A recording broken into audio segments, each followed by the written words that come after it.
नमस्कार, tortoise study centre में आप सभी का स्वागत है ना। और आप सभी से एक रिक्वेस्ट है कि प्लीज़ चैनल को आप सब्सक्राइब एंड लाइक कर दें, ठीक है।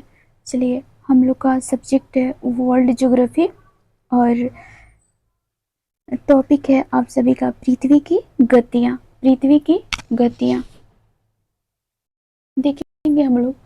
चैप्टर 5 है और ये है पृथ्वी की गतियाँ, ठीक है। देखेंगे हेलियोसेंट्रिक सिद्धांत। हेलियोसेंट्रिक सिद्धांत कोपरनिकस द्वारा प्रतिपादित सिद्धांत। कोपरनिकस द्वारा प्रतिपादित सिद्धांत जिसमें यह बताया गया कि ब्रह्मांड के केंद्र में सूर्य है। जिसमें यह बताया गया कोपरनिकस के द्वारा कि ब्रह्मांड के केंद्र में क्या है, सूर्य है तथा सभी ग्रह उसके चारों ओर चक्कर लगाते हैं। इस सिद्धांत से पहले यह मान्यता थी कि सूर्य पृथ्वी का चक्कर लगाता है। यह मान्यता थी कि सूर्य जो है पृथ्वी का चक्कर लगाता है।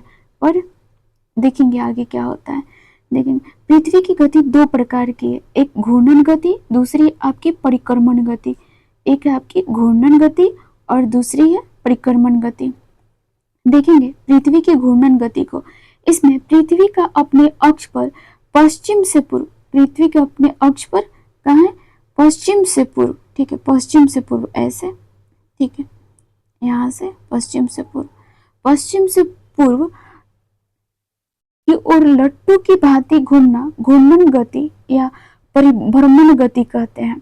उसके हमको क्या कहेंगे, घूर्णन गति या परिभ्रमण गति कहेंगे। और इन्हीं की वजह से क्या होगा, पश्चिम से पूर्व अपने अक्ष पर पृथ्वी घूमती है, इसकी वजह से ही है ना, इसी कारण ही सूर्योदय पूर्व में होता है। इन्हीं के कारण क्या होता है, सूर्योदय पूर्व में होता है। अगला पॉइंट है पृथ्वी पश्चिम से पूर्व 1610 किलोमीटर प्रति घंटा की चाल से 23 घंटे 56 मिनट एवं 4 सेकंड में एक घूर्णन पूरा करती है। पृथ्वी को एक घूर्णन पूरा करना है तो कितना समय लेगी वो, तो वो लेगी 23 घंटे 56 मिनट एवं 4 सेकंड में वो एक घूर्णन पूरा करती है। चलिए आगे देखेंगे। इस अवधि को हम लोग क्या बोलेंगे, सौर दिवस। सौर दिवस तथा नक्षत्र दिवस कहा जाता है। पृथ्वी के घूर्णन की उत्तम गति भूमध्य रेखा पर तथा न्यूनतम गति ध्रुवों पर होती है। देखेंगे पृथ्वी की घूर्णन की उच्चतम गति भूमध्य रेखा पर तथा न्यूनतम गति ध्रुवों पर होती है।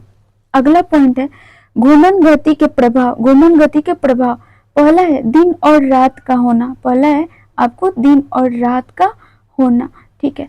देखेंगे पृथ्वी के आधे भाग पर रोशनी प्राप्त, पृथ्वी के आधे भाग पर दिन होता है, रोशनी प्राप्त जहाँ होती है, और आधा भाग वहाँ रात होती है। जो आधा भाग है ना वहाँ रात होती है, रोशनी मतलब अप्राप्त होती है, वहाँ रोशनी नहीं मिलती है। इन्हें बांटने वाले रेखा प्रकाश चक्र कहलाते हैं। इन्हें बांटने वाले रेखा जो वे क्या कहलाते हैं, प्रकाश चक्र कहलाते हैं। गोलों पर वह वृत्त जो दिन और रात को विभाजित करती है प्रदीप्त वृत्त कहलाती है। गोलों पर वह वृत्त जो दिन और रात को विभाजित करता है प्रदीप्त वृत्त कहलाता है ना। अगला पॉइंट है हवाओं और धाराओं की दिशा का बदलना। हवाओं और धाराओं की दिशा का बदलना घूर्णन गति के प्रभाव से कोरियोलिस बल की उत्पत्ति होती है। हवाओं और धाराओं की दिशा जब बदलेंगी, है ना, बदलने से घूर्णन के प्रभाव, घूर्णन की जो गति होती है, घूर्णन की गति के प्रभाव से कोरियोलिस बल क्या होता है, उत्पन्न होता है, जिसके कारण पौने उत्तरी गोलार्ध में अपनी दाईं ओर तथा दक्षिणी गोलार्ध में अपनी बाईं ओर मुड़ जाती हैं। अगला पॉइंट है ज्वार भाटा। ज्वार भाटा की दैनिक या अर्ध दैनिक आवृत्ति एवं इससे उत्पन्न ज्वारीय तरंगों की दिशा पृथ्वी की घूर्णन गति से प्रभावित होती है। पृथ्वी की घूर्णन गति से प्रभावित होती है। अब नेक्स्ट देखेंगे पृथ्वी की परिक्रमण गति यानी वार्षिक गति को देखेंगे। पृथ्वी की परिक्रमण गति, पृथ्वी सूर्य की एक परिक्रमा दीर्घवृत्ताकार कक्षा में, है ना, देखेंगे दीर्घवृत्ताकार कक्षा में है। पृथ्वी सूर्य की एक परिक्रमा करने में 365 दिन 5 घंटे 48 मिनट का समय लगता है ना, इसको एक परिक्रमा पूरा करने में। और अतिरिक्त 6 घंटे का प्रत्येक चौथे वर्ष में जोड़ दिया जाता है। जो इसके अतिरिक्त 6 घंटे होते हैं इनके प्रत्येक चौथे वर्ष में जोड़ दिया जाता है, जिससे एक दिन बढ़ जाता है। आप कुछ इस तरह से देख सकते हैं, है ना। 6 × 4 है ना, तो 6 चौका 24 घंटे या एक दिन, ठीक है। 24 घंटे को हम एक दिन में कन्वर्ट करते हैं, है ना, जिसे अधिवर्ष यानी लीप वर्ष कहा जाता है, जिसमें 366 दिन होते हैं। पृथ्वी की औसत परिक्रमण गति 29.78 किलोमीटर प्रति सेकंड होती है। पृथ्वी की औसत परिक्रमण गति की बात करें तो ये आपकी होगी 29.78 किलोमीटर प्रति सेकंड, ठीक है। अगला पॉइंट है परिक्रमण गति के प्रभाव। अगला पॉइंट है परिक्रमण गति के प्रभाव। इसमें देखेंगे, है ना, दिन रात का छोटा एवं बड़ा होना, दिन रात का छोटा एवं बड़ा होना। इसमें है पृथ्वी सूर्य के सापेक्ष 23.5 डिग्री पूर्व की ओर झुकी है, इसलिए सूर्य तथा पृथ्वी के मध्य अधिकतम कोण 66.5 डिग्री का कोण होगा, 66.5 डिग्री का होगा, ठीक है। अब हम लोग देखेंगे विषुव को जब सूर्य की सीधी किरणें 0 डिग्री अक्षांश पर गिरती है, 0 डिग्री अक्षांश पर गिरती है, ऐसी स्थिति को हम लोग क्या कहेंगे, विषुव कहा जाता है। इस दिन दोनों गोलार्धों में दिन एवं रात की अवधि बराबर होती है। 21 मार्च बसंत विषुव, 21 मार्च बसंत विषुव तथा 23 सितंबर शरद विषुव होता है। 23 सितंबर जो होता है शरद विषुव होता है। अगला पॉइंट देखेंगे उत्तरी अयनांत 21 जून को, सॉरी थोड़ा सा ये सर का बुक ही ऐसा है कि कितना भी आप अच्छे से पीडीएफ बनाओ ये ऐसे ही आता है, ठीक है। तो थोड़ा सा मैनेज करना होगा क्योंकि जब बुक अच्छी है तो थोड़ा सा तो बनता है। चलिए हम लोग देखेंगे उत्तरी अयनांत 21 जून, ठीक है। इस दिन सूर्य की सीधी किरणें 23.5 डिग्री नॉर्थ या कर्क रेखा पर गिरती है। इस दिन उत्तरी गोलार्ध सूर्य की तरफ झुका होने के कारण सूर्य की अधिकतम ऊष्मा प्राप्त करता है। इसी कारण इस दिन उत्तरी गोलार्ध में ग्रीष्म अयनांत तथा दक्षिणी गोलार्ध में शीत अयनांत होता है। यह दिन उत्तरी गोलार्ध का सबसे बड़ा दिन तथा दक्षिणी गोलार्ध का सबसे छोटा दिन होता है। चूंकि भारत उत्तरी गोलार्ध में स्थित है, भारत जो हमारी है ये उत्तरी गोलार्ध में स्थित है यहाँ, इसलिए 21 जून का दिन भारत में सबसे बड़ा होगा। इस दिन को कर्क संक्रांति भी कहा जाता है, इसी दिन को कर्क संक्रांति भी कहा जाता है। किसको कहेंगे, 21 जून को, ठीक है। और ये सबसे बड़ा दिन होगा, ठीक है। अगला पॉइंट है दक्षिणी अयनांत जो होगा ये 22 दिसंबर को होगा, 22 दिसंबर को। इस दिन सूर्य की सीधी किरणें 23.5 डिग्री साउथ या मकर रेखा पर गिरती है। इस समय दक्षिणी गोलार्ध सूर्य की ओर झुका रहता है। इस समय जो है हमारा दक्षिणी गोलार्ध ये सूर्य की ओर झुका रहता है, जिस कारण वह सूर्य की अधिकतम ऊष्मा प्राप्त करता है। इसी कारण इस दिन दक्षिणी गोलार्ध में ग्रीष्म अयनांत तथा उत्तरी गोलार्ध में शीत अयनांत होता है। यह दिन दक्षिणी गोलार्ध का सबसे बड़ा दिन होता है। यह दिन जो होता है दक्षिणी गोलार्ध का सबसे बड़ा दिन होता है तथा उत्तरी गोलार्ध का सबसे छोटा दिन होता है। चूंकि भारत उत्तरी गोलार्ध में स्थित है, इसलिए 22 दिसंबर का दिन भारत में सबसे छोटा होगा। भारत में सबसे छोटा दिन कहेंगे तो 22 दिसंबर को होगा और सबसे बड़ा दिन 21 जून को होगा। इस दिन को जो सबसे छोटा दिन है 22 दिसंबर, इसको मकर संक्रांति भी कहा जाता है। अब हम लोग देखेंगे ऋतु परिवर्तन को देखेंगे, है ना। ऋतु परिवर्तन 21 मार्च के बाद सूर्य की उत्तरायण स्थिति मार्च से सितंबर तक उत्तरी गोलार्ध में ग्रीष्म ऋतु जबकि दक्षिणी गोलार्ध में शीत ऋतु लाती है ना। 21 मार्च के बाद सूर्य के उत्तरायण की जो स्थिति है, सूर्य जब उत्तरायण की तरफ शिफ्ट होता है ना, तो मार्च से सितंबर तक उत्तरी गोलार्ध में ग्रीष्म ऋतु होगा। वहीं देखेंगे हम लोग दक्षिणी गोलार्ध में शीत ऋतु होगा, ठीक है। आगे देखेंगे 23 सितंबर के बाद सूर्य दक्षिणायन की स्थिति सितंबर से मार्च तक दक्षिणायन गोलार्ध में ग्रीष्म ऋतु जबकि उत्तरी गोलार्ध में शीत ऋतु लाती है, ठीक है। जब 23 सितंबर के बाद सूर्य दक्षिणायन की स्थिति में होगा तब सितंबर से मार्च तक, कहाँ तक, सितंबर से मार्च तक दक्षिणी गोलार्ध में, ठीक है। कहाँ देखेंगे, दक्षिणी गोलार्ध में, ग्रीष्म ऋतु, जबकि उत्तरी गोलार्ध में क्या होगा, शीत ऋतु होगा। ध्यान रखेंगे, सूर्य जब दक्षिणायन हो रही है तभी, ठीक है। और 23 सितंबर के बाद ही ये घटनाएं घटित हो रही हैं। चलिए अगला पॉइंट है ताप कटिबंध का निर्धारण। ताप कटिबंध का निर्धारण परिक्रमण गति के आधार पर देखेंगे। उष्ण कटिबंध, उपोष्ण कटिबंध, ठीक है, शीतोष्ण कटिबंध और शीत कटिबंध, ठीक है। हाँ, ताप कटिबंध को इतना बांटा गया है। तो हम लोग देखेंगे अभी उष्ण कटिबंध को। तो 30 डिग्री उत्तर से 30 डिग्री दक्षिणी अक्षांश के बीच सूर्य की सीधी किरणों के कारण उष्ण कटिबंधीय जलवायु होती है। सूर्य की सीधी किरणों के कारण क्या होगी, उष्ण कटिबंधीय जलवायु होगी। मैं इसके पहले मैं ग्लोब पे अच्छे से बताई थी उष्ण कटिबंध आपके कहाँ आएंगे, ठीक है। तो आप लोग अगर इनकेस अगर आप लोग वीडियो नहीं देखें तो प्लीज आप लोग जाके देख लें, ठीक है। चलिए अब हम लोग देखेंगे उपोष्ण कटिबंध। उपोष्ण कटिबंध जो है ये दोनों गोलार्धों में, किस गोलार्ध की बात है, दोनों गोलार्ध में उत्तरी और दक्षिणी गोलार्ध, ठीक है ना। दोनों गोलार्धों में 30 डिग्री से 40 डिग्री अक्षांशों के बीच होगा, उपोष्ण कटिबंध आपका होगा।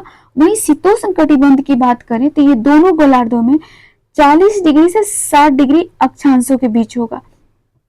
आगे देखेंगे शीत कटिबंध को, तो दोनों गोलार्ध में 60 डिग्री से 90 डिग्री अक्षांश के बीच होगा। 60 डिग्री से 90 डिग्री अक्षांश के बीच होगा। अब अगला पॉइंट है चौथा नंबर।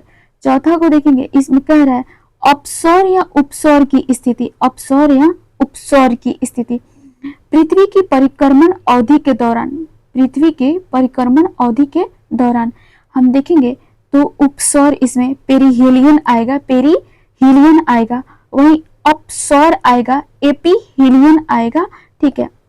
2 पॉइंट आ रहे हैं। तो हम लोग देखेंगे उपसौर पेरिहीलियन को।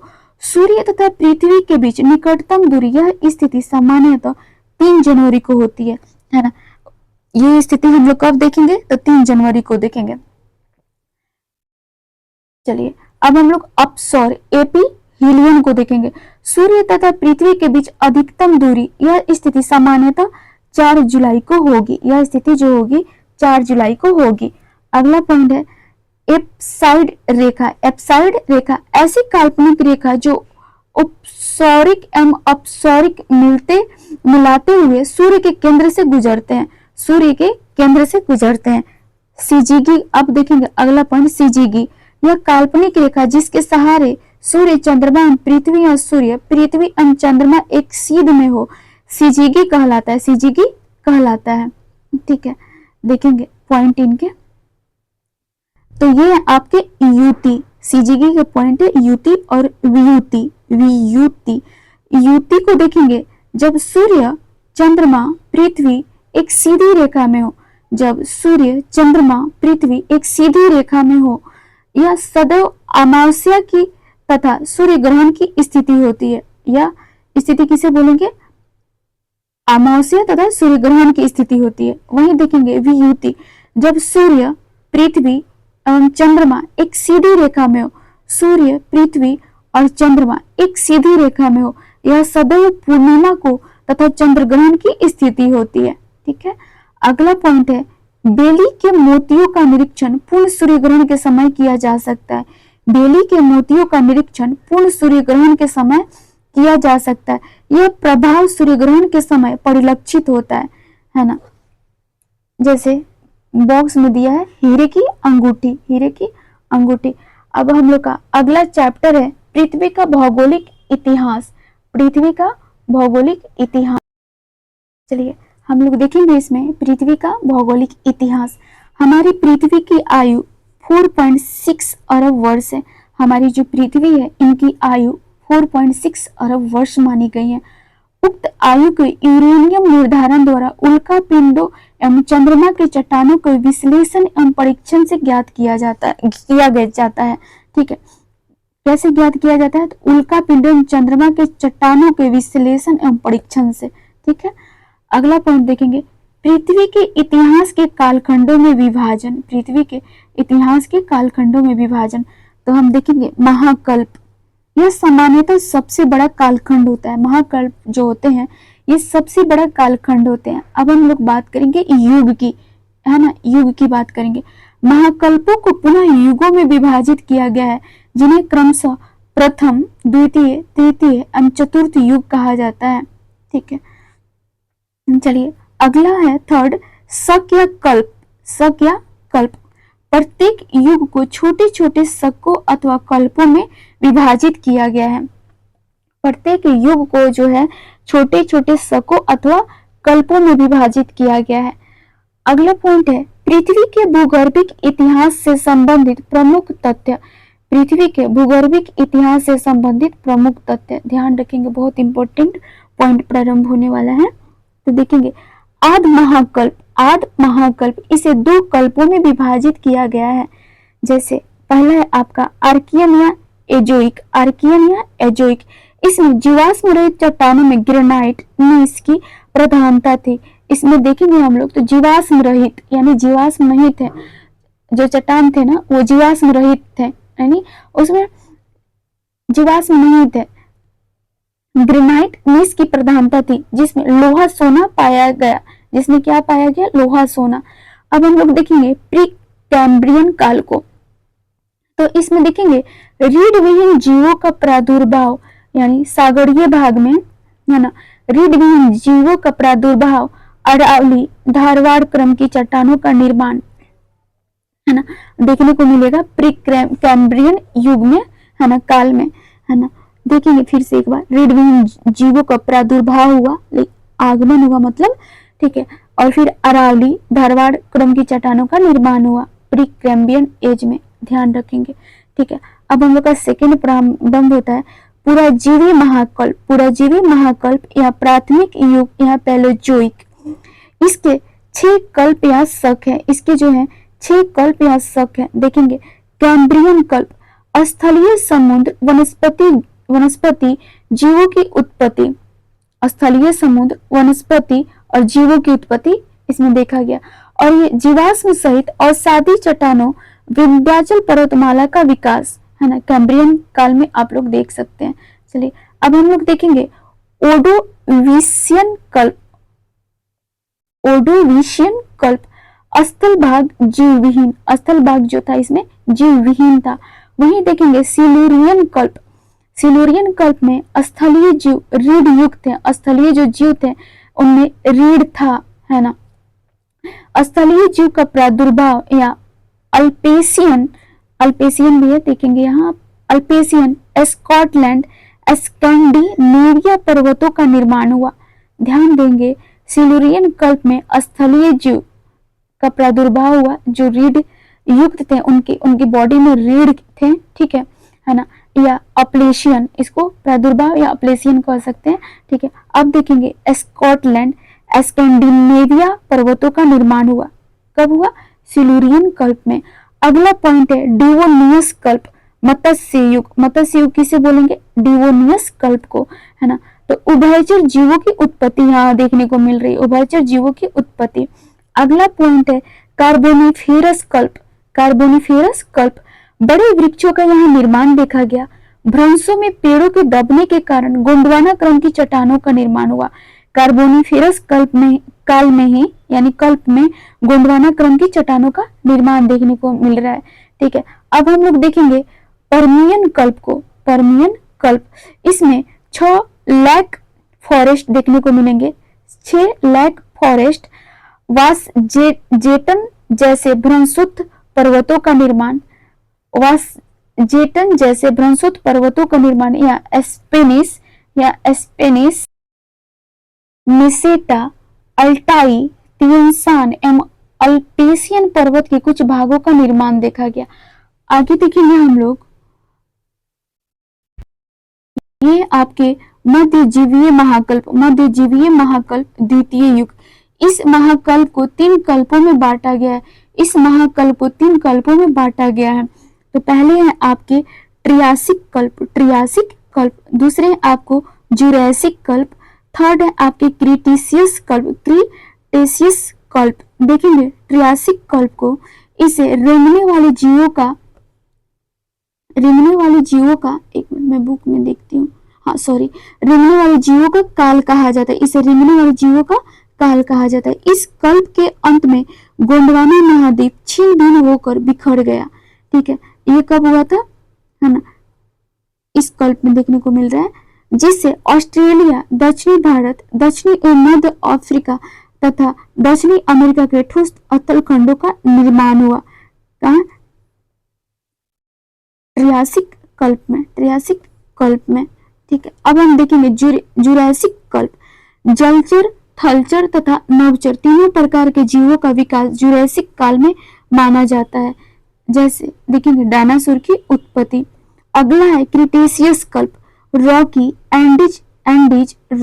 एंडीज पर्वत श्रेणियां तथा पनामा कटक की उत्पत्ति आरंभ हुई। भारत के पठारी भागों में लावा का दरारी उद्भेदन हुआ। भारत के पठारी भागों में लावा का दरारी उद्भेदन हुआ। उल्का पिंड के पृथ्वी से टकराव के कारण डायनासोर विलुप्त हुए। उल्का पिंड के पृथ्वी से टकराव के कारण डायनासोर का विलुप्त हो गए। ठीक है, अगला है नवजीवी महाकल्प तृतीय युग। इस महाकल्प में विश्व के सभी नवीन मुर्दार पर्वतों, आल्प्स, हिमालय, रॉकी, एंडीज आदि की उत्पत्ति हुई। देखेंगे आगे, इसे पांच कल्पों में विभाजित किया गया। नवजीवी महाकल्प को इस तृतीय युग भी हम बोलते हैं। ठीक है, यह आपके पैलियोसीन कल्प, इयोसीन कल्प, ओलिगोसीन कल्प, मायोसीन कल्प, प्लायोसीन कल्प, है ना, ये 5 है आपके। तो देखेंगे प्लायोसीन कल्प को पुष्पी पादपों का विकास हुआ। इयोसीन कल्प में बृहद हिमालय का निर्माण प्रारंभ हुआ। साथ ही हिंद महासागर तथा अटलांटिक महासागर का विकास हुआ। देखेंगे ओलिगोसीन कल्प पूछहीन बंदर का आविर्भाव हुआ। वहीं मायोसीन कल्प में देखेंगे तो पोटवार क्षेत्र के अवसादों के वलन से लघु या मध्य हिमालय का निर्माण, सर्क मछली तथा हाथी का विकास हुआ। अगला है आपको प्लायोसीन कल्प। इस काल में वर्तमान महासागरों तथा महाद्वीपों का स्वरूप प्राप्त हुआ। शिवालिक की उत्पत्ति, टेथिस भूसनती में अवसादों के जमावों से उत्तर के विशाल मैदान का निर्माण, मानव की उत्पत्ति इसी कल्प में आरंभ हुआ। प्लायोसीन काल में ही, है ना, प्लायोसीन कल्प में ही आप देखेंगे तो मानव की उत्पत्ति इसी कल्प में आरंभ हुई। सॉरी, मैं काल गलती से बोल रही हूँ, कल्प होना चाहिए। ठीक है, अगला हम लोग देखेंगे नूतन महाकल्प, जिसे चतुर्थ युग भी बोलते हैं। इसे 2 भागों में विभाजित किया गया है। एक है प्लीस्टोसीन कल्प, दूसरा है होलोसीन कल्प। देखेंगे हम लोग प्लीस्टोसीन कल्प को भूपटल पर हिम चादर की उपस्थिति, थार का निर्माण। भूपटल पर हिम चादर की उपस्थिति प्लीस्टोसीन कल्प में और थार का निर्माण। अगला है होलोसीन कल्प। इस काल को मानव युग की संज्ञा दी गई। ठीक है, जलवायु परिवर्तन तथा शुष्कता के कारण उत्तरी अफ्रीका तथा मध्यवर्ती एशिया के मरुस्थलों का उद्भव इस काल में हुआ। चलिए, थैंक यू, है ना, और आप लोग प्लीज मेरे चैनल को लाइक एंड सब्सक्राइब कर देना और धन्यवाद। मिलते हैं नेक्स्ट लेक्चर में, जो हमारा होगा पृथ्वी के आंतरिक संरचना। धन्यवाद।